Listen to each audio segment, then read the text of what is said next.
ಆ ಪ್ರಾರ್ಥನೆಗಳು ನಿನಗೆ ಆಶೀರ್ವಾದಕ್ಕೆ ನಡೆಸ್ತವು. ಇಲ್ಲದಿದ್ರೆ ನಿನ್ನ ಪ್ರಾರ್ಥನೆಗೆ ನನ್ನ ಪ್ರಾರ್ಥನೆಗೆ ಆಶೀರ್ವಾದಗಳು ಇಲ್ಲ. ಹಾಗಾದರೆ ನಿನ್ನ ಪ್ರಾರ್ಥನೆಗೆ ಆಶೀರ್ವಾದಗಳು ಬೇಕು. ಪ್ರಾರ್ಥನೆಗಳು ಪ್ರತಿಫಲವನ್ನು ಹೊಂದಿಕೊಳ್ಳಬೇಕು. ನಾನು ಈ ಲೋಕದಲ್ಲಿ ಇರುವಷ್ಟು ದಿನ ಪ್ರಮಾಣವನ್ನು ನಷ್ಟವಾದರೂ ತಪ್ಪದವನಾಗಿರಬೇಕು. ನಾವು ಮಾತಿಗೆ ಸತ್ಯಪೂರ್ವಕವಾಗಿ ಮನಸ್ಪೂರ್ವಕವಾದ ಸತ್ಯ ವಚನಗಳನ್ನು ಆಡುವವನಾಗಿ ಅದರ ಪ್ರಕಾರ ನಡೆಯುವವರಾಗಿ ಇರುವಾಗ ಮಾತ್ರ ನಮ್ಮ ಜೀವಿತಕ್ಕೆ ಒಂದು ಆಶೀರ್ವಾದ, ಒಂದು ಅದ್ಭುತನ ದೇವರು ಒದಗಿಸುವವರಾಗಿದ್ದಾರೆ. ಹಾಗಾದರೆ ನಿನ್ನ ಕೆಲಸ ದೇವರಿಗೆ ಯೋಗ್ಯರಾಗಿ ನಡೆಯಬೇಕು. ನನ್ನನ್ನು ಪರಲೋಕಕ್ಕೆ ಯೋಗ್ಯರಾಗಿ ಜೀವಿಸಬೇಕಂದ್ರೆ ನಾವು ಈ ಒಂದು ಕ್ವಾಲಿಫಿಕೇಶನ್ ಅಳವಡಿಸ್ಕೊಳ್ಬೇಕು. ಒಂದನೇದಾಗಿ ಸಜ್ಜನನಾಗಿರ್ಬೇಕು, ಎರಡನೇದಾಗಿ ನೀತಿವಂತನಾಗಿರ್ಬೇಕು, ಮೂರನೇದಾಗಿ ಮನಪೂರ್ವಕವಾಗಿ ಸತ್ಯವಚನ ಆಡುವವನಾಗಿರ್ಬೇಕು, ನಾಲ್ಕನೇದಾಗಿ ಚಾಡಿ ಹೇಳದವನಾಗಿರ್ಬಾರ್ದು, ಐದನೇದು ಮತ್ತೊಬ್ಬರಿಗೆ ಅನ್ಯಾಯ ಮಾಡಬಾರ್ದು, ಆಮೇಲೆ ಅವನು ಯಾರನ್ನೂ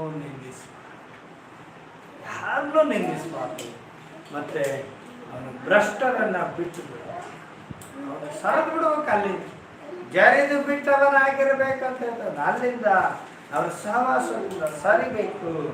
ಮತ್ತೆ ದೇವರ ಭಯಭಕ್ತಿ ಉಳ್ಳವರಿಗೆ ಸನ್ಮಾನಿಸ. ಅಷ್ಟೇ ಅಲ್ಲ, ನಮಗೆ ಲಾಸ್ ಆದರೂ ಪರವಾಗಿಲ್ಲ, ನಾವು ಮಾತನ್ನ ಏನು ಮಾತು ಕೊಟ್ಟಿರ್ತೀವಿ, ನಮಗೆ ಲಾಸ್ ಆಗ್ತಂದ್ರೆ ಉಲ್ಟಾ ಹೊಡೆದ್ಬಿಡ್ತೀವಿ. ನಮ್ಮ ಮಾತು ಲಾಸ್ ಆಗ್ತಂದ್ರೆ ನಮ್ಮ ಮಾತು ನಾವು ಉಲ್ಟಾ ಹೊಡೆದ್ಬಿಡ್ತೀವಿ. ಅದು ಆಗಬಾರ್ದು ಅಂತ ದೇವರು ನಷ್ಟವಾದರೂ ಪ್ರಮಾಣ ತಪ್ಪದವನಾಗಿರಬೇಕು. ಹಾಗಾದರೆ ಈ ಒಂದು ಕ್ವಾಲಿಫಿಕೇಶನ್, ಈ ಒಂದು ಆರ್ಹತೆಗಳು ನನ್ನನ್ನು ಸ್ವರ್ಗಕ್ಕೆ ಸೇರಿಸ್ತವು, ನನ್ನನ್ನು ಆಶೀರ್ವಾದಕ್ಕೆ ನಡೆಸ್ತವು, ನಿನ್ನ ಕುಟುಂಬವನ್ನು ಕಾಯುವಂತ. ಯೋಗನ ಕುಟುಂಬ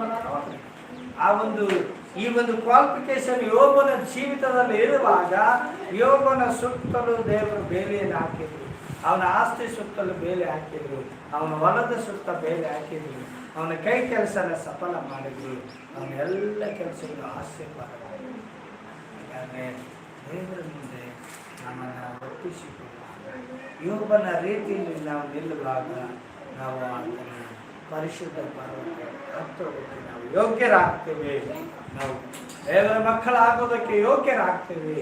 ನಾವು ಆತನ ಕೃಪೆಗೆ ಪಾತ್ರರಾಗ್ತೀವಿ. ಆತನ ಆಶೀರ್ವಾದಕ್ಕೆ ನಾವು ಬದ್ಧರಾಗಿ ನಿಲ್ಲಬೇಕು.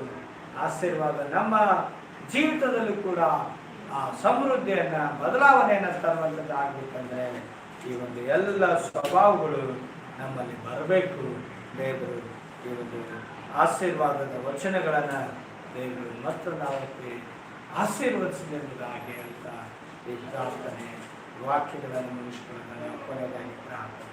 ಸರ್ವಶಕ್ತರು ಸರ್ವ ಆಲೋಚನೆಗಳಲ್ಲಿ ಇರುವ ಆತನೇ ನಮಗೆ ಎಂಥವನು ಯೋಗ್ಯನು ಅವನು ನನ್ನ ಸನ್ನಿಧಿಯಲ್ಲಿ ನನ್ನ ಪರ್ವತವನು ಹತ್ತತಕ್ಕವನು, ಅಲ್ಲಿ ವಾಸಿಸತಕ್ಕವನು ಇಂಥವನಾಗಿರ್ಬೇಕಂತೇಳಿ ನಿನ್ನ ವಾಕ್ಯದಲ್ಲಿ ನೋಡಿದ ಹಾಗೆ ನಾವು ಅಂಥವರಾಗಿರಬೇಕು.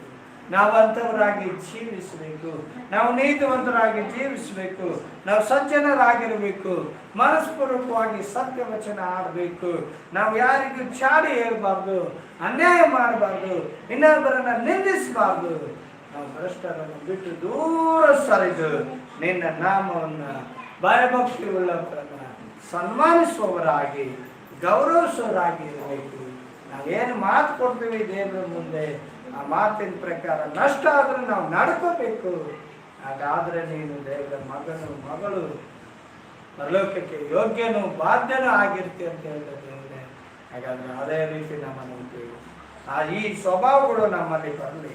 ಈ ಸ್ವಭಾವಗಳು ಈ ಒಂದು ಪ್ರಾರ್ಥನೆಯಲ್ಲಿ ಭಾಗಿಯಾಗಿರುವ ಎಲ್ಲರ ಮೇಲೆ ಇಳಿದು ಬರಲಿ.